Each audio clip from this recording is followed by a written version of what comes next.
Today, we will be interviewing former 9th grade Vice President and Secretary. She has also been the Vice President of her school newspaper and is currently her homeroom representative as a part of Student Council. Today, you will all learn about the assemblies and events at RHS. Anishka Sheth, sophomore at RHS, we are a guest on the show today, where she will be talking about the assemblies and events at RHS. When Anishka shares some of her concerns, later in the episode, I'll be sharing how I'll be solving these problems so that if you elect me as freshman rep, I'll make sure these problems are solved. Make sure to comment down below and share some of your solutions to some of the problems that Anishka noticed so that I can incorporate them as a freshman rep.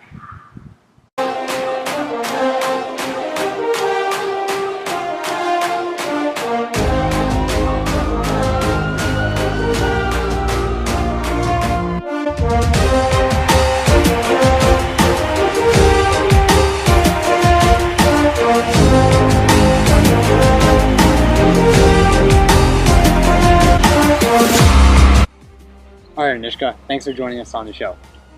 My pleasure. Alright, so to start off, can you tell us a little bit about yourself and your experience overall? Okay, so leadership has always been one of my greatest passions, and RHS gave me a great opportunity to contribute to the school and to help improve my leadership skills. And actually, my freshman year, last year, I was freshman class vice president and secretary, and I had lots of opportunities to give back to the school in that position. For example, we did many things from clubs, jamborees, helping to give clubs their exposure that they may need, or to a mental health video program to help address issues that we need to address, or even to a gun memorial after the Florida shootings. So we had the freedom to whatever the students needed, we had the opportunity to help them. And my time in leadership last year really served as a great foundation for that. Wow, that's fantastic. So to delve deeper, can you tell us a little bit about the events you experienced at RHS?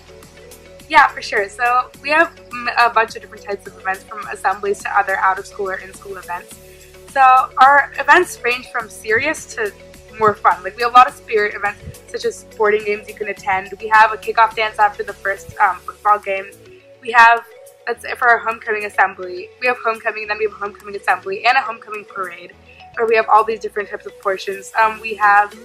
What else do we have? We have clubs jamboree. Then we also have more serious events, such as we have some speakers come in. We had a slam poet come in. We have a Martin Luther King Day assembly, a Veterans Day assembly. So we're kind of all over the map. We have some more community events as well. We have a festival around Halloween time, such as a harvest festival and such. So this kind of changes every year, as long as, and in addition, different classes form their own events as well.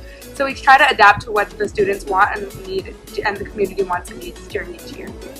Alright, so as you are a former student government member, what feedback have you heard from the RHS students on the flow of assemblies and events in RHS? And one more question for you is, do you think that the assemblies and events that are planned in RHS, they're planned according to student voice? So two main ways stand out. First of all, when we plan our events and plan what we want to do within our events, we try to reach out to our students through different methods, such as Instagram polls and such, because that's what we try to find a way that we can access most students, get input from most students at the same time, and then we implement those into the events that we plan.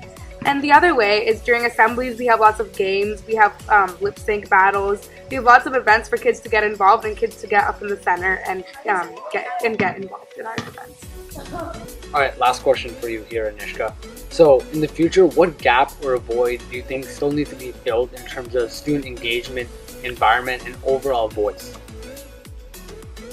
I think the main primary piece of feedback we've received from the RHS student body regarding our assemblies and events is that they're too targeted at one specific audience. For example, our football games and our spirit assemblies, they're all targeted towards the people with great RHS spirit that want to attend to the sports games and such. But at the same time, aside from the clubs, as a student government member, the student government didn't really do things for different groups, such as those who may be involved in drama club or math club. So all our events tended to focus on one main group, so the other people weren't necessarily as happy. So then adding on to that, I think that we did take in people's voices when we were trying to assess what events we wanted to do. But at the same time, I think we clung too hard to tradition, so that if the student voice was not overwhelmingly against what we would do otherwise, we tended to stick to our tradition, which can be a good or bad thing because we do have some strong traditions, but sometimes traditions need to be changed based on what the students want. Action. Now on the show, I'll be talking about how I'll be fixing the problems that Anishka noticed. If you elect me as freshman rep for RHS, I'll make sure that your voice matters and that your student voice is amplified. Anishka said that her concern was that a large portion of the student body wasn't getting represented in assemblies and events. To fix this problem, I will make sure that I send out such things as surveys to you all students to make sure that you feel good and your voice and opinion matters in the assemblies and events that occur in RHS. Alright, that is a wrap for the second episode of Sohil and Stangs. Thank you all for watching, and remember to vote Sohil Bhatia as your next RHS freshman representative.